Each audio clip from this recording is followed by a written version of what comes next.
नमस्कार। आज हम ट्रांसफॉर्मर के 12 अलग अलग प्रकारों को डिकोड करने वाले हैं। चलिए सीधे शुरू करते हैं।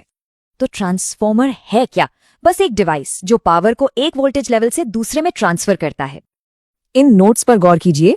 यहाँ पूरे 12 तरह के ट्रांसफॉर्मर्स और उनके एकदम सटीक इस्तेमाल लिखे गए हैं। इन्हें आसानी से समझने के लिए हम 4 हिस्सों में बांटेंगे: वोल्टेज, कूलिंग, उपयोग और उनकी बनावट। Section 1, main grid network.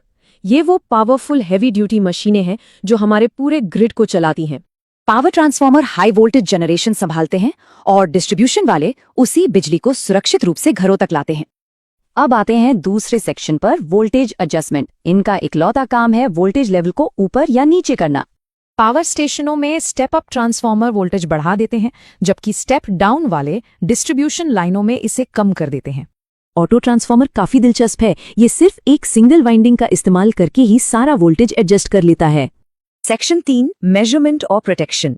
ये ट्रांसफॉर्मर बिजली मापने और हमारे सिस्टम को सुरक्षित रखने के काम आते हैं। तो करंट ट्रांसफॉर्मर यानी सीटी इलेक्ट्रिक करंट मापता है और पोटेंशियल ट्रांसफॉर्मर यानी पीटी वो वोल्टेज लेवल नापता है। आसान भाषा में कहें तो सीटी और पीटी दोनों को मिलाकर हम एक साथ इंस्ट्रूमेंट ट्रांसफॉर्मर कहते हैं। अब आखिरी सेक्शन, फॉर्म, कूलिंग और सेफ्टी। यहाँ हम कूलिंग के तरीके और कुछ खास सेफ्टी फीचर्स देखेंगे। ऑयल कूल्ड वाले गर्मी सोखने के लिए तेल इस्तेमाल करते हैं, जबकि एयर कूल्ड ड्राई टाइप मशीनें इंडोर उपयोग के लिए परफेक्ट है। सेफ्टी के लिए आइसोलेशन ट्रांसफॉर्मर सर्किट को अलग करते हैं और अर्थिंग ट्रांसफॉर्मर खास न्यूट्रल अर्थिंग के काम आते हैं।